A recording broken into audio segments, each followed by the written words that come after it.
Hello po mga kami nila. Welcome back po sa ating channel. At mayroon po tayong napansin mga kami nila. Ito si Kuya. At lagi ko po siyang nadadaanan at siya ay isang pilay ng alakal ko sa mga kami nila. At yun, hindi ko na siya nakita siguro mga 2 linggo na, no? Dahil gusto ko sanang ma-interview si Kuya.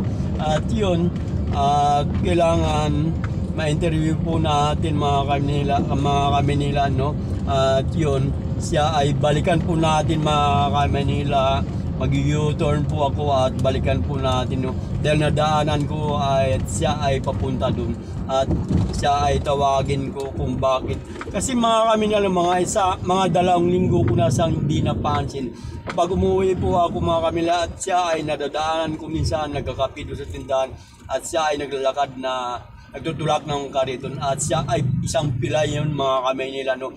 At napakahaba ng kanyang buhok, no? Para siyang si Tarzan. At yun mga kamay nila, at yun pupunta na po natin mga kamay nila. At yun, tara po mga kamay nila, let's go. Ayan po mga kamay nila, si tatay nakalakal at pauwi na po ako. Dadaan po siya dito. Aray, ano oras po kayo nagsimula? Kasimulan nyo lang ngayon? Lagi ko kayo nadadaanan eh. Dito tayo. Ay, ingay. Lagi ko kayo nadadaanan dito. Pag umuwi ako, saan ba kayo umuwi? Diyon? Kasi pag nadadaanan ko kayo, mga nasa laging 6:30, tapos papunta kayo rito. Ano ba ang pangalan na tayo? Nato? Ronato?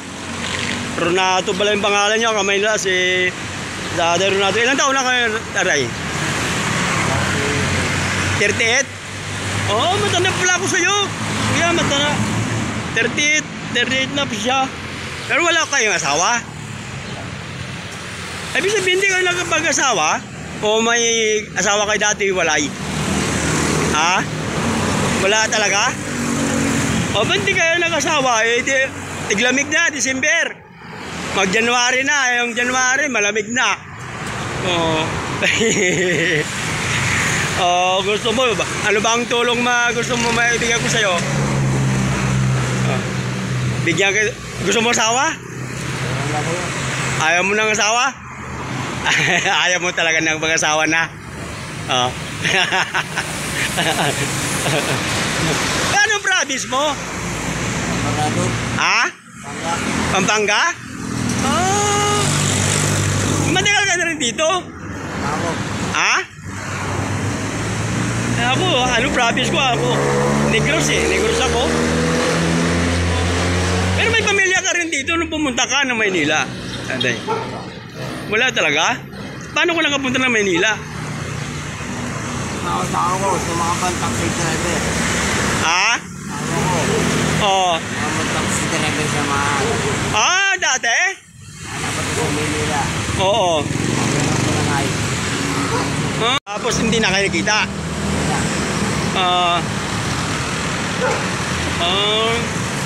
Tapos nag-almusal na po kayo? Kumain pa? Kumain na? Hindi pa kayo kumain? Nawala yung? Nawala yung? Pera mo ngayon nawala? Saan? Saan ka ba natulog? Wala ako. Adyan mo nilagay? Wala ako. Ay?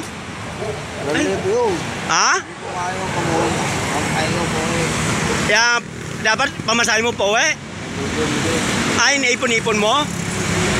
Yung mga kami nila nawala din yung pera yung naipon-ipon para makauwi siya ng probinsya nila sa Pampanga.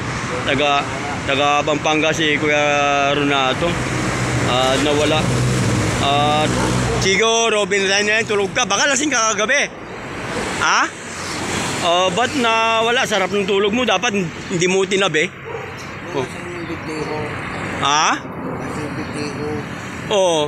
Ay dapat nilagay mo sa ilalim ng higaan mo. Ha? Nawawala, ngayon na nawala. Kaya nga, ipon-ipon mo, tagal mo pag ipon-ipunan tapos nawala. Ay po, 25. Dapat makakaway ka, magbagong taon kasi nyo. Oh, pero may mga kapatid ka doon sa Pampanga. Oh, sayang. Diba? Oh, bibigyan kita ng pangkain para may pang-almusal ka. Pang-almusal ka at pasensya ka na kung ito lang kaya ko.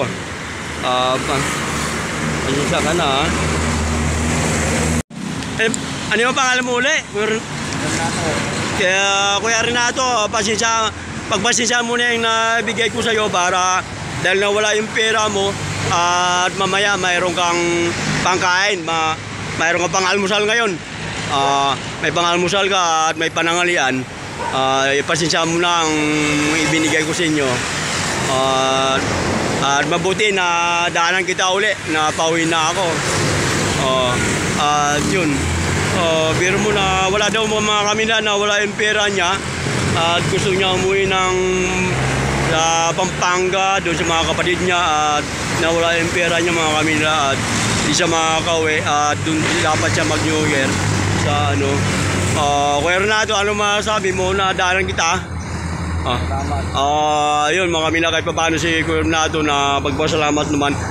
Tinawag ko siya doon sa may kapihan, doon ka lagi nadadaanan ko, kumakapi ka doon sa may tindahan, kulay green. Nadaanan kita lagi doon, nagkakape, pauwi na ako. Yun lang Kuya Renato at maraming salamat. Sige, okay, pauwi na ako.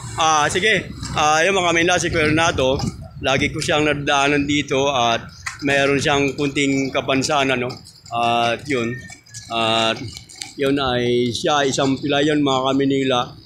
Siya ay isang pilay, yun nangalakal siya, yun nawala daw ang kanyang pera, yung mga kaminan nawala ang kanyang pera, yun no, at sobrang kawawa naman at ninakaw pa na ang kanyang pera na uwi daw sa, ang inipon-ipon niya daw yung, inipon-ipon niya daw yung pera na yun mga kamila para makauwi sa mga kapatid niya sa Pampanga. Yun. Yun si Kuya Renato. Yun mga kami nila at paalis na po ako dito.